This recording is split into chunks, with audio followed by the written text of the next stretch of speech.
Hello guys, good morning. This is your truly. Ah. So guys, sa hindi pa nakakilala sa akin, this is your Shay. Your Shay. Sa mga hindi pa nakakilala sa akin, ako lang naman ang inyong ako lang naman ang inyong bangungot. But sa totoo lang, sa tinuod, ako lang naman ay isang bakla. Simple lang. Malande.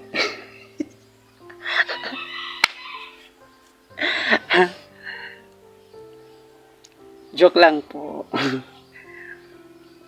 So, I'm Sherwin from Barangay Bunga, Mochong, Samar. Taga-Samar po ako. Pinanganak po ako. Special. Isang lalaki lang po ako. 4 kami ng magkakapatid. So, nag-iisang lalaki lang po ako. Tapos, prinsesa pa. 3 babae namin. So, ako yung pinaka-prinsesa namin. Well, mahirap naman maging bakla, I know. So, sa mga nakakapanood ng mga bakla, alam ko pinagdaanan nyo rin yun. So, ako, bata pa lang ako, binubuli na ako. Oo, promise, seryoso. Binubuli na ako noon. So, naging dead man na lang sa akin yun. Pero masakit yun. Promise. Ang sakit-sakit. Pero, ginawa ko na lang yung inspiration. Kasi, alam ko, di naman ayoko na. Wala. Kasi alam ko, hindi naman madali maging bakla. Sa mga nagsasabi na, ay, gawa-gawa lang yun. Kasi hindi po yun totoo. So, inborn talaga ako na naging bakla. Sa totoo nga, ayoko nga maging bakla kasi, binubuli. Oh. Lalo ka na, nanonood ka, bakla ka. Ako yung bakla na ayoko magpanggap. Hindi ko gawain na magpanggap na lalaki ako, ganito, ganyan. Makisig ako. Ayoko nang ganun. Gusto ko, I'm natural talaga. I'm truly natural. Ayoko nang pamen. Gusto ko, ganito lang. Simple lang. Sa mga nakakilala sa akin, so alam nyo naman na I'm your girl. Yung totoo. Pero yung totoo talaga, promise, seryoso ako. Diri po naging madali ako ng akong life. Kasi, ultimo tatay ko, kakastigo ako. Bata pa kasi ato ako. Pero, sugad na talaga ako yun eh. Naalala ko nagsasaya ako, tapos naabdan ako ng tatay. Oh my God! Tapos, yung kastigo ako. Pero kahit sa kalaunan na, nakita na nira ako na, sugad ako yun eh.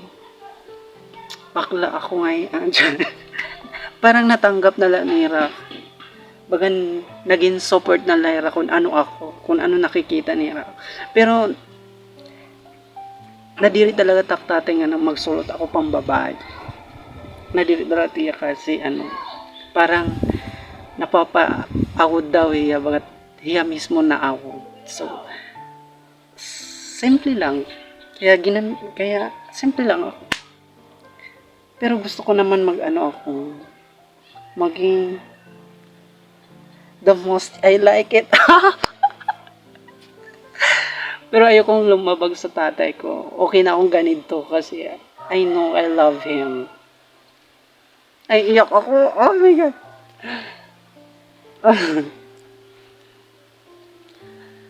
So, sa mga friends ko na mga bakla, alam ko naman na ganyan din kayo. Pare-pare lang tayo lumalaban sa hirap ng buhay, sa mga pambubuli. Masakit lang talaga ang maging bakla. Naalala ko dati, dumadaan ako sa sawang namin. Tapos binubuli ako ng mga tatay diyan, mga binata diyan na bakla ganito ganyan. Ginagawa ko na lang biro, pero yung totoo ang sakit promise. Super ang sakit. Oh my God talaga. So didma lang ako noon hanggang sa nasanay na ako. Kaya kayo, kung magiging bakla kayo, huwag nyo nang ituloy. Charot lang. Lumaban. Sa mga bata pa, mga bakla, lumaban lang kayo. Alam ko hindi natin to ginawa. Binigay lang to ng Lord. Kaya, be happy dahil nabuhay tayo, dahil ganito tayo.